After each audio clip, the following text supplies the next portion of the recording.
सादर नमस्कार। मैं डॉक्टर गजादान चारण आज राजस्थानी भाषा के भौगोलिक क्षेत्र एवं उसकी प्रमुख बोलियों के विषय में कतिपय चर्चा करने के लिए आपके समक्ष उपस्थित हूँ। राजस्थान भारतवर्ष का विशिष्ट, विख्यात एवं विशाल प्रांत है। यहाँ का साहित्य और संस्कृति अत्यंत प्राचीन, प्रशस्त एवं पुष्कल है। राजस्थान शब्द का प्रयोग प्रांत अथवा राजधानी के अर्थ में बहुत प्राचीन काल से चला आ रहा है। संवत 682 विक्रम में उत्कीर्ण वसंतगढ़ शिरोही के एक शिलालेख में इस शब्द का प्राचीनतम प्रयोग मिलता है। वहां पर राजस्थानी यादित्य नाम से ऐसा उल्लेख मिलता है। किसी समय जांगड़ू, मत्स्य, अर्बुद, सपाद, लक्ष, मेदपाट, माड़, धाट प्रभृति कई प्रमुख खंडों में आवृत यह प्रदेश अत्यंत विशाल था।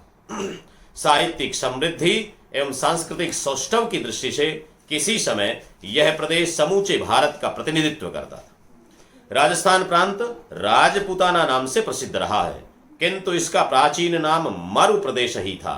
वाल्मीकि रामायण में जब भगवान श्री राम ने आग्नेयास्त्र से द्रुमकुल्य का जल सुखाया, वहां पर उल्लेख मिलता है मरु देश की उत्पत्ति होने का। वहां वर्णन है वाल्मीकि रामायण में। इस विशाल मरु प्रदेश की एक ही भाषा थी और उसका नाम था राजस्थानी, जो प्राचीन युग में मरु भाषा के नाम से जानी जाती थी और बाद में डिंगल नाम से प्रसिद्ध हुई, आज जिसको हम राजस्थानी कहते हैं। सूर्यमल मिशन ने लिखा, डिंगल उप नामक कहूंक मरुवाणी विधेय अपभ्रंश जामे अधिक सदा वीर रस से। वो डिंगल उपनाम से कही जाए या फिर मरुवाणी कहा जाए, वो राजस्थानी भाषा। मरु भाषा का सर्वप्रथम उल्लेख उद्योतन सूरि ने अपने कथा ग्रंथ कोवलय माला में किया, जिसकी रचना संवत 835 विक्रम में मारवाड़ के जालोर नगर में हुई। इस प्रकार मरु भाषा का उद्भव विक्रम की 9वीं शताब्दी से माना जाता है। यद्यपि इसमें सारे विद्वान एक मत नहीं है, एक राय नहीं है, बहुत से मत विभिन्न है, लेकिन हम इस भाषा का इतिहास 9वीं शताब्दी से देख सकते हैं, विक्रम की 9वीं शताब्दी से। राजस्थानी आर्य भाषा परिवार की एक प्रमुख भाषा है। इसका खुद का अपना परिवार है। इसकी राजस्थानी आर्य परिवार की 70 से अधिक बोलियां इसमें सम्मिलित है। जहां तक राजस्थानी भाषा परिवार के भौगोलिक क्षेत्र की बात करें तो राजस्थान पूरा प्रांत, इसका भौगोलिक क्षेत्र और राजस्थानी भाषा का भौगोलिक क्षेत्र, इन दोनों में अंतर है। किसी भी भाषा का क्षेत्र और उसके किसी प्रांत विशेष का क्षेत्र, इसमें फर्क रहता है। भाषा सीमाओं में आबद्ध नहीं होती है। तो आज का संपूर्ण राजस्थान, दक्षिण में सतपुड़ा और ताप्ती नदी तक का क्षेत्र, पूर्व में केतकी नदी के ऊपरी क्षेत्र से पश्चिम में उमरकोट सहित सिंध यानी पाकिस्तान वाला ये पूरा इलाका राजस्थानी भाषा क्षेत्र के, भाषा के भौगोलिक क्षेत्र के रूप में आता है। यानी राजस्थानी भाषा, उसके यदि भौगोलिक क्षेत्र की बात करें तो वो मात्र राजस्थान प्रांत की राजनीतिक सीमाओं में आबद्ध नहीं होती है। विद्वानों ने राजस्थानी की कहीं 72 तो कहीं 76 बोलियां मानी है, यानी 70 से अधिक बोलियां इसकी है। कहीं 73 बोलियों का जिक्र मिलता है। 2, 4, 5 बोलियां आपस में मिलजुल करके थोड़ी सी दूरी पर बदल जाती है, इसलिए उनके नाम बदल जाते हैं, लेकिन 70 से अधिक बोलियां हैं। भाषा के किसी ऐसे, यदि बोली की हम बात करें, भाषा और बोली में फर्क क्या है? बोली क्या है? भाषा के किसी ऐसे सीमित क्षेत्रीय रूप को बोली कहते हैं जो ध्वनि, रूप, वाक्य, अर्थ, शब्द समूह तथा मुहावरा आदि की दृष्टि से भाषा के परिनिष्ठित और अन्य क्षेत्रीय रूपों से थोड़ी सी भिन्न होती, किंतु इतनी भिन्न भी नहीं होती है कि अन्य रूपों के बोलने वाले उसे समझ नहीं सके। बोलियां भाषा की समृद्धि की परिचायक होती है, बाधक नहीं होती। किसी भाषा की कितनी बोलियां हैं, इतनी ज्यादा बोलियां होने से, जितनी ज्यादा बोलियां होती है भाषा उतनी समृद्ध होती है, और बोलियां कभी भी भाषा के स्वतंत्र अस्तित्व में बाधक नहीं होती है। राजस्थानी की कतिपय प्रमुख बोलियों की बात हम करते हैं, जिनमें मारवाड़ी, मेवाड़ी, ढूंढाड़ी, हाड़ौती, मेवाती, वागड़ी, शेखावाटी, बागड़ी, भीली, पहाड़ी और खाना बदोसी। ये प्रमुख इसलिए मानता हूं कि इनके बोलने का क्षेत्र विस्तृत है और इनके साहित्य सृजन की दृष्टि से भी ये बोलियां उल्लेखनीय है। इसलिए एक एक करके इनकी चंद की हम बात करेंगे। मारवाड़ी सबसे प्रतिनिधित्व करने वाली भाषा बोली है जो राजस्थानी के पर्याय के रूप में मानी जाती है। मारवाड़ क्षेत्र राजस्थान का प्रसिद्ध क्षेत्र रहा है। एक समय में इस क्षेत्र में 9 सत्ता शक्ति के केंद्र हुआ करते थे। नवकोटि मारवाड़ बोला जाता, उसको लोक भाषा में 9 कोटि मारवाड़ कहने लगे। वो नवकोट से 9 कोटि मारवाड़ कहलाई। मारवाड़ी राजस्थानी की ही नहीं, दुनिया की प्राचीन बोलियों में से एक है। इसमें एक भाषा के समस्त गुण विद्यमान है। साहित्य, व्याकरण, शब्दकोश, छंद शास्त्र आदि सबसे संबंधित जो सामग्री की हम बात करें तो एक बोली में प्रचुर मात्रा में विद्यमान यदि हो सकती है तो मारवाड़ी में है। राजस्थानी का अधिकांश साहित्य इसी भाषा में रचा गया है। यह राजस्थान के जोधपुर, बीकानेर, जैसलमेर, बाड़मेर, पाली और नागौर इस क्षेत्र में बोली जाती है। यह बोली राजस्थान के बाहर भी पाकिस्तान के एक बड़े हिस्से में, जो सिंध उमरकोट वाला हिस्सा है, सिंध से लेकर पंजाब की सीमा तक मारवाड़ी बोली जाती है। दूसरा प्रमुख रूप है मेवाड़ी। यह राजस्थानी की एक प्रसिद्ध बोली है। मेवाड़ क्षेत्र अपनी आन बान शान के लिए, शौर्य के लिए, स्वामी भक्ति के लिए, बलिदान के लिए, त्याग के लिए, पराक्रम के लिए जाना जाता है।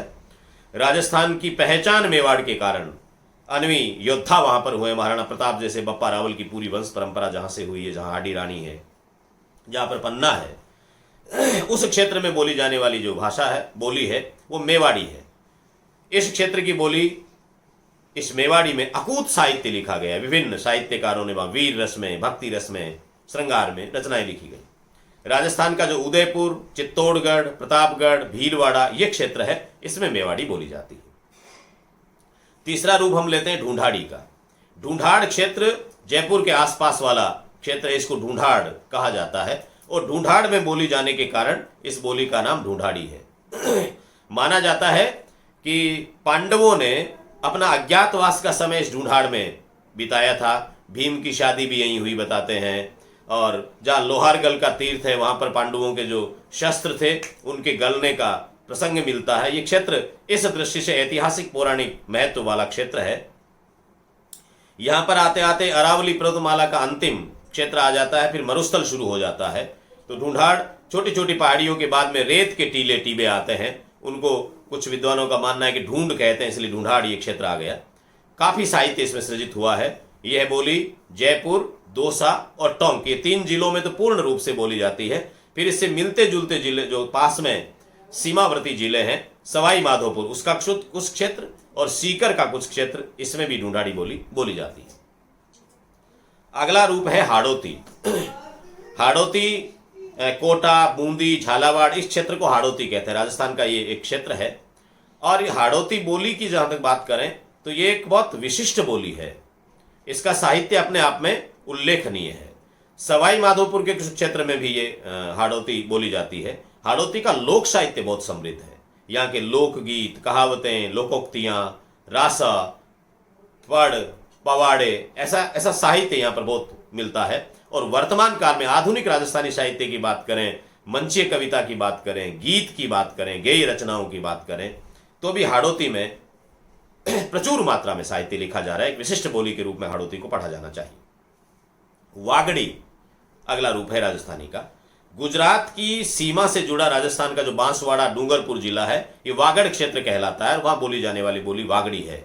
वागड़ी बोली मारवाड़ी और गुजराती के सम्मिलन से बनी हुई है। दोनों का मिलन है, दोनों के शब्द मिलते हैं, दोनों की संज्ञा, सर्वनाम, क्रियाएं कहीं कहीं मिल करके काम करती हैं। इससे गुजराती का प्रभाव ज्यादा है। अगला रूप है मेवाती। मैं बहुत संक्षेप में परिचय, एक सीमा है वीडियो की, इसलिए संक्षेप में थोड़े परिचय दे रहा हूं आपको। मेवाती राजस्थानी की एक खास बोली है। मेव एवं गुर्जरों की बोली इसे माना जाता है। जो कभी कश्मीर, हिमाचल, पंजाब, राजस्थान, गुजरात, सिंध सहित संपूर्ण उत्तरी भारत में राज किया करते थे वो गुर्जर, उन गुर्जरों की बोली है वो ये मेवाती है। और ये मेव जहां रहे, ये बोली किसी वक्त में कहते हैं कि महाराष्ट्र में, गोवा, पाकिस्तान, अफगानिस्तान और रूस के पशुपालक भी बोलते। गुर्जर मूलतः पशुपालक है, वो गुर्जर इस बोली को बोलते थे। राजस्थान के अलवर जिले में ये बोली जाती है। राजस्थान की सीमा से जुड़ा हुआ हरियाणा एवं दिल्ली की सीमा वाले क्षेत्र में भी ये बोली जाती है। ये मेव लोगों की मूल बोली है, इसलिए मेवाती कहा जाता है। और मेवों ने अपनी संस्कृति को, अपनी भाषा को, अपनी उस पुरातन परंपरा को बचा के रखा हुआ है। इसलिए मेव भले वो हिंदू धर्म में हो कि धर्म परिवर्तन करके मुसलमान बन गए हो, मेव मुसलमान भी हैं, लेकिन वो जहाँ रहते हैं वहाँ पर वे अपने आप को मेव कहते हैं और मेवाती बोली बोलते हैं। इसलिए एक विशिष्ट बोली है, राजस्थानी की पहचान के रूप में। राजस्थान के बाहर भी इस बोली का अपना प्रभाव है। नई बोली के रूप में मिल करके बहुत कम समय के पहले पैदा हुई शेखावाटी। शेखावाटी राजवंश, जो शेखा राजवंश के द्वारा शासित क्षेत्र शेखावाटी कहलाया, तो वो आपका राजस्थान का सीकर, चूरू और झुंझुनू वाला इलाका ये शेखावाटी कहलाता। शेखावतों की ये क्षेत्र रहा, साम्राज्य रहा, यहाँ पर शासन रहा। तो ये शेखावाटी बोली है। इसका जन्म मारवाड़ी और ढूंढाड़ी, क्योंकि एक तरफ मारवाड़ आ गया, नागौर के पास आएंगे तो मारवाड़ आ जाएगा, उधर जयपुर के पास जाएंगे तो ढूंढाड़ आ जाएगा, बीच का एक क्षेत्र है।